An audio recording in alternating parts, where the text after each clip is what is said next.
Good day, everyone. Hope you're doing well. Today we have quite a significant story to discuss, so stick around. Make sure you like this video and subscribe if you haven't already, so you don't miss out on the important news we bring you. Now, let's dive in. There has been a headline circulating. High Chief Government Ekpemupolo, also known as Tompolo, distances himself from the call for Nnamdi Kanu's release.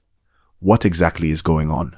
Let's unpack it step by step, in clear, everyday English so everyone can follow. First, the claim being made. Some reports have been going around saying that Tompolo issued a 21-day ultimatum to the federal government of Nigeria, demanding that Nnamdi Kanu be released.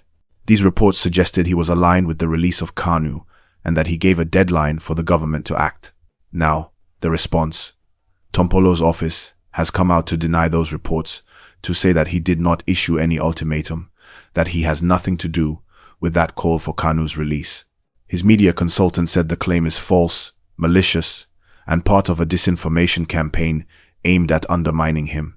What do we know about the context? Tompolo is a significant figure in the Niger Delta. High Chief Government Ekpemupolo, alias Tompolo, is a known leader in the region, head of a security services company, Tantita Security Services, Nigeria Limited, and has influence in oil-rich communities. Nnamdi Kanu is the leader of the indigenous people of Biafra, IPOB, a separatist movement in Nigeria. His case has been controversial, involving issues of national security, separatism, and the courts. The government is under pressure on many fronts: national unity issues, separatism, and the integrity of the judicial process, all of which are tied to the Kanu case. So, what does the denial mean? When somebody like Tompolo publicly distances himself from the alleged ultimatum, that can mean a few things. First, it may mean that the claim was simply false. The statement from his office uses strong language. Baseless. Handiwork of fake news merchants. Fifth columnists. Second, it might reflect strategic positioning. Tompolo may want to avoid being associated with anything perceived as destabilizing or as pressuring the government. Especially given his ties with government initiatives, he is said to support the renewed hope agenda of the president. Third, it has implications for how the public perceives narratives around the Kanu case. If people believe that influential figures are pushing ultimata, it can raise tensions. The denial aims to calm that down. Why is this important for us? The Kanu case touches deep issues. Things like ethnic relations, separatist movements, the rule of law, national security, and minority rights. So, when there is chatter that someone like Tompolo is issuing an ultimatum, it raises concern about escalation. Also, for media literacy, this is a real example of how rumors can spread, how influential voices can be implicated in things they did not say, and how public statements matter. For you and me, as everyday citizens, knowing what is true and what is not helps us avoid being misled. So again, please like and subscribe so we share news like this and help you stay informed. Let's engage a little. What might be the motivations behind the false claim? One possibility: the person spreading the claim may be aiming to undermine Tompolo's reputation. The statement from his office suggests that his stance against illegal crude oil activities in the Niger Delta has earned him enemies, who then pushed a false narrative to distract or discredit him. Another possibility: by linking Tompolo with the Kanu release ultimatum, certain actors might hope to create divisions either in the Niger Delta region between North and South, or between ethnic groups, and thereby destabilize. It could also be a matter of political maneuvering. Aligning Tompolo with the separatist cause might be used to stir suspicion about his loyalties among certain authorities. What does it mean for the government and for the Kanu case? From the government side, it gives them room to say, "We are dealing with the matter in court. No external ultimata will dictate how we proceed." Indeed, some commentary suggests that releasing Kanu under external pressure could set a dangerous precedent. For the Kanu movement, having a prominent figure like Tompolo, either associated or disassociated, makes a difference in public perception. whether they see him as supporter or independent.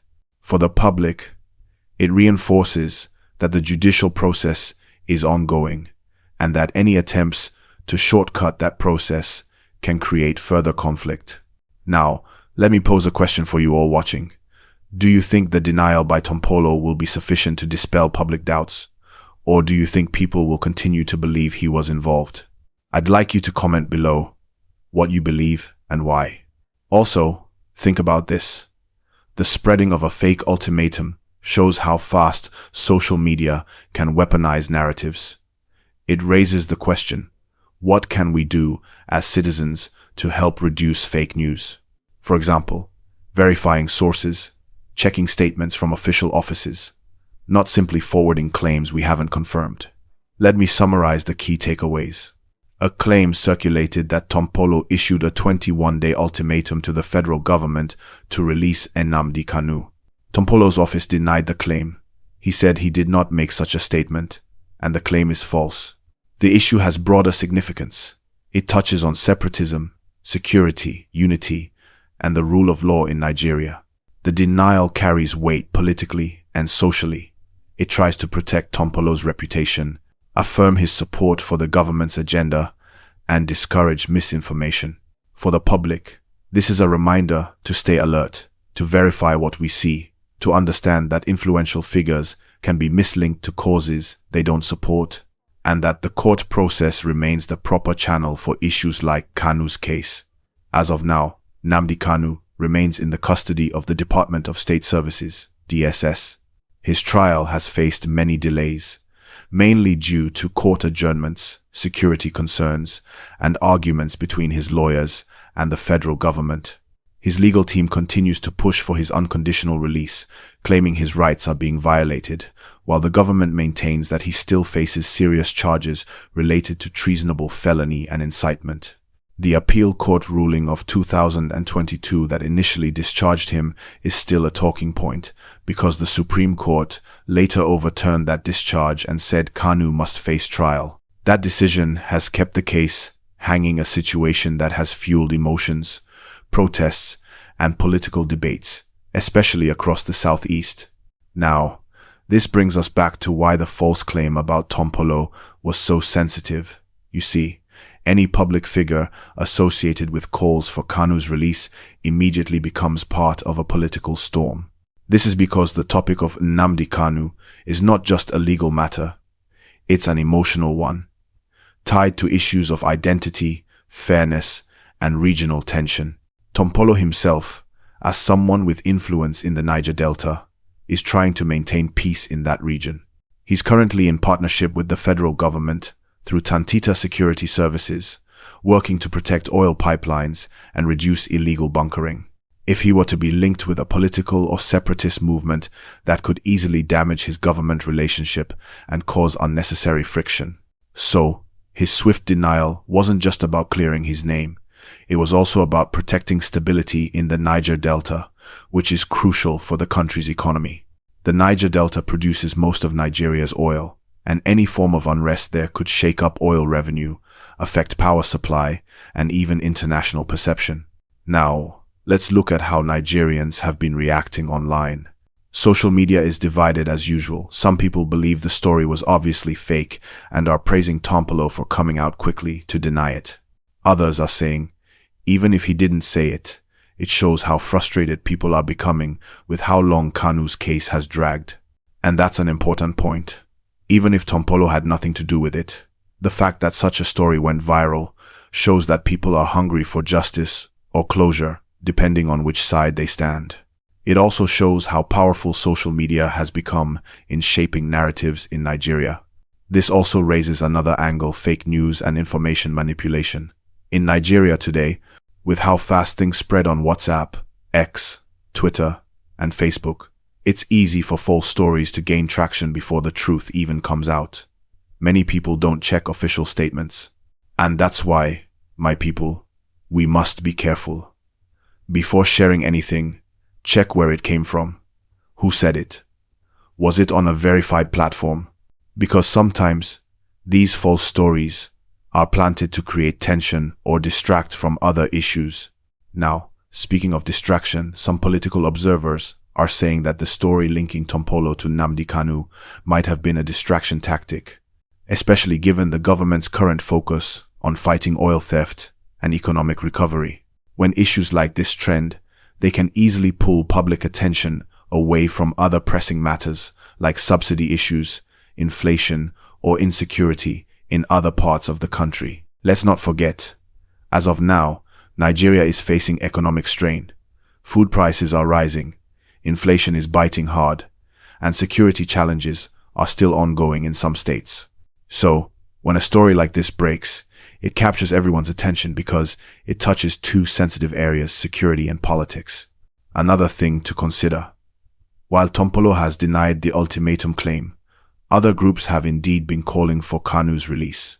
For example, some Igbo socio-political groups and religious leaders have been urging President Tinubu to use his executive powers to release Kanu, saying it could help restore peace in the southeast.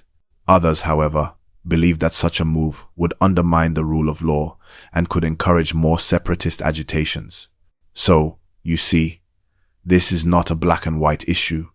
There's a lot of emotion, politics, and national unity concerns tied to it. Now, let's bring it home. What can Nigerians learn from this? Number 1, verify before believing. We've seen again how quickly misinformation can travel. Number 2, separate emotion from fact.